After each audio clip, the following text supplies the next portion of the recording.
I just want to be free. I can set you free.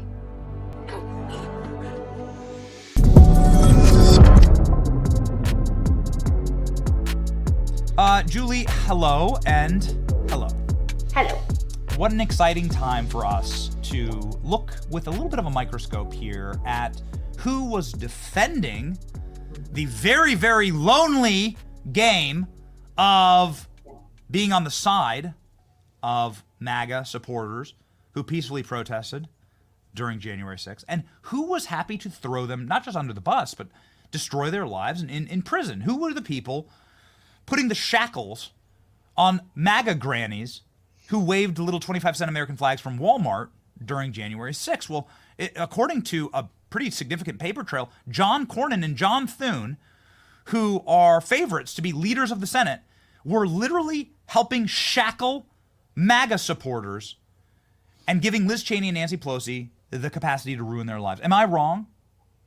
You are 100% right. And Benny, as you know, I've been posting tweets, comments that John Thune and John Cornyn have made as late as this year, defending the ongoing abusive, ruthless prosecution of their own constituents. I believe Texas has the second highest number of J6 defendants in the country, second only to Florida.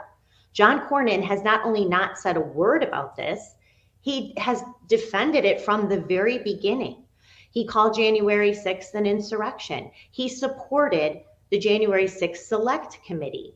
He helped perpetuate, this is John Cornyn, the lie that Brian Sicknick was bludgeoned to death on January 6th. He sent out his sympathies for the death of Brian Sicknick. John Thune is not far behind. They also both opposed the RNC resolution, if you'll recall, in 2022, at demanding the censure of Adam Kinzinger and Liz Cheney for their participation on that witch hunt committee that we now know, Benny, and you and I have talked about. Liz Cheney probably breaking numerous laws by tampering with witness Cassidy Hutchinson, suborning perjury in her sworn testimony, both behind closed doors and publicly.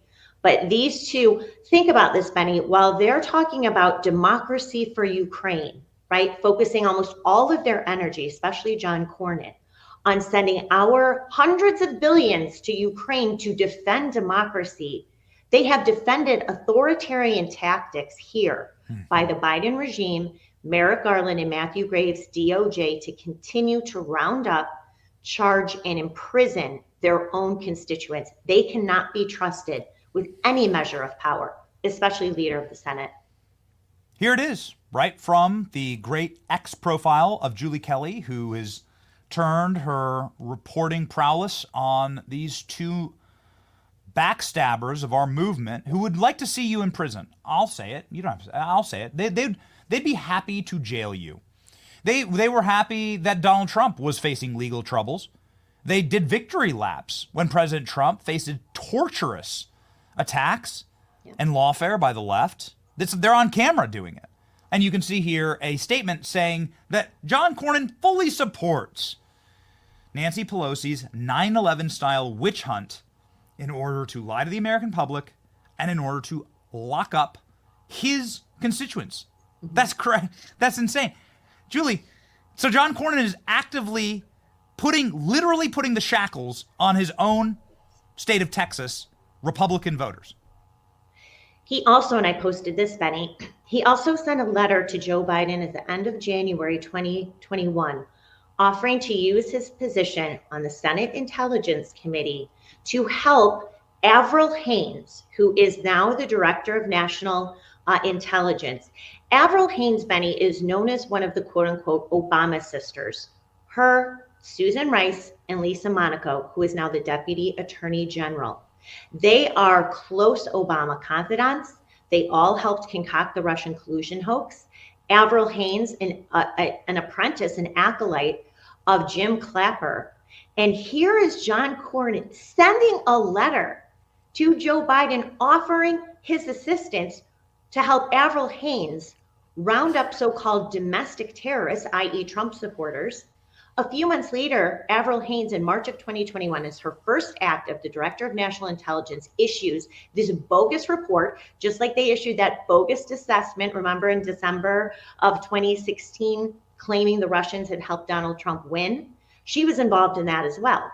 Here she was in March of 2021 issuing this bogus report talking about domestic violent extremists, meaning Trump supporters, who had protested at the Capitol, and promising to use all the power of her 17 different agencies to target J6ers, which is exactly what she did, and her other Obama sister, Lisa Monaco, at Deputy Attorney General. And John Cornyn, a Republican, allegedly, is groveling. I mean, this letter is nauseating, groveling to Joe Biden. Please let me help imprison my own constituents.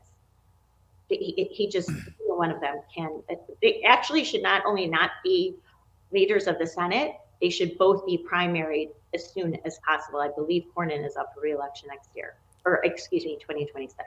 If you had a shred of dignity, you'd resign. If you were a samurai, right, you'd go off into the woods. You'd say I've disgraced my house, I've disgraced my name, I've disgraced my family, and now I'm leaving. We played previously on the program all of the clips of these two men saying Donald Trump shouldn't run again, Donald Trump will lose, Donald Trump can't expand his base, attacking MAGA. And now you've brought the receipts that they would prefer to see Donald Trump in prison and his base put in jail along with him. Is that correct?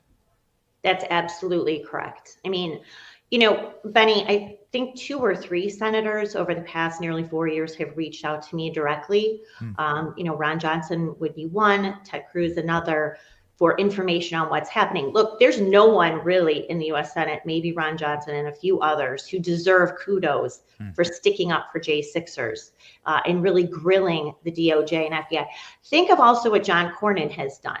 He stood on the Senate floor and praised FBI Director Christopher Wray, claiming that everything he does is by the book. Both John Thune and John Cornyn voted to approve Lisa Monaco as the Deputy Attorney General, again, a tight Obama confidant, putting her basically in charge of the day-to-day Department of Justice. They both approved Avril Haines. They didn't even not only did they not question either one of them about Russia collusion during their confirmation hearings, they've now offered to help both of them. So to your point, they have shamed their name.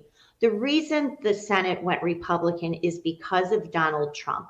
It is not because of anything John Cornyn or John Thune did. To the contrary, as you have pointed out, they have worked to sabotage Donald Trump and the MAGA base. They should not be rewarded. And there's the real villain right there, Mitch McConnell, right? He is the one running the show, the man who called January 6th an insurrection, who behind the scenes was supporting his impeachment, second impeachment based on the events of January 6th. I mean, this is what these faces right here, this is what Republican voters rose up against last week. Yes. So the thought that any of that group, John Barrasso, any of them, not only should be heading the Senate, but head of committees, we are now flexing the MAGA muscle that we saw on full display last week. And this is how you flex that power. You put in place people who support not just Donald Trump, but our agenda of America first, and rooting out the corrupt deep state, not giving them cookies after this unprecedented, decisive victory last week. Yeah, speaking of cookies, these senators, and you do a lot of media, Julie, right? You're on a lot of shows, and you do such a remarkable job going and getting your message out by doing the real media that has actual following.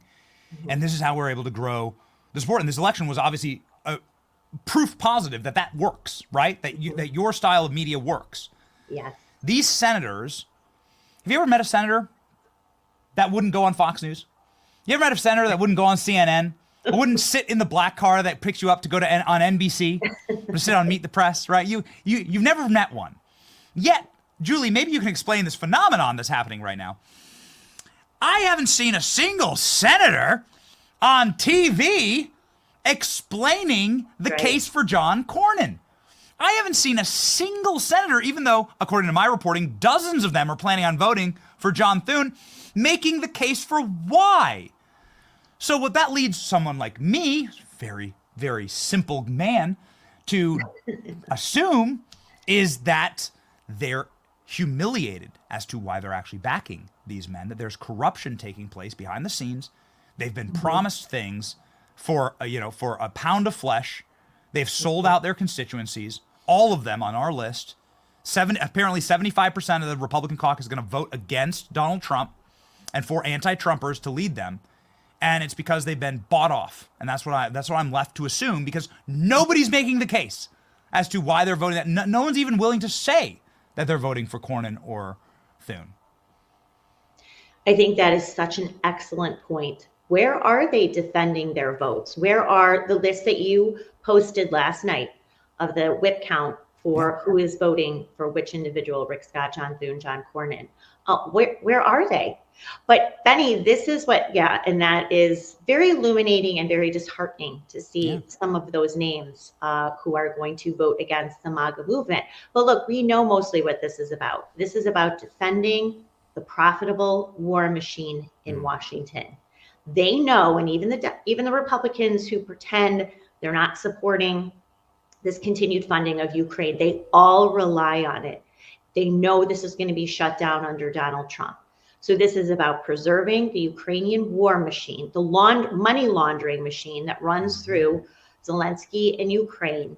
And then, of course, halting the confirmation of Trump's cabinet officials and other investigations that should proceed in the Senate. So there's a lot of nefarious, sinister back agenda to this. And look, the new media, to your point, again, is flexing its muscle. The old media, they're not going to go on Fox News, right? They haven't been on Fox News, but this is the new coalition. And especially someone like Elon Musk, who again is leading, helping to perpetuate, to promote Rick Scott as the next Senate leader. This is the new coalition. And this is why Democrats and never Trump Republicans, and of course the regime media, find so frustrating. It is out of their hands. And if Rick Scott does win this leadership vote on Wednesday, we are talking entirely new political territory landscape for the next 4 years. You ever seen John Thune so happy than in this photo? You've never seen him so happy. I can't even look at it. Beaming, Right. disqualifying. Shame. So this is the extent. So when my take on this is that it is simply a continuation of McConnell power. That Thune or Cornyn, either one, McConnell gets what he wants, which is a loyal dog that comes when he's called to do what he wants. And McConnell ain't going away. He's not resigning. No. McConnell's sticking around.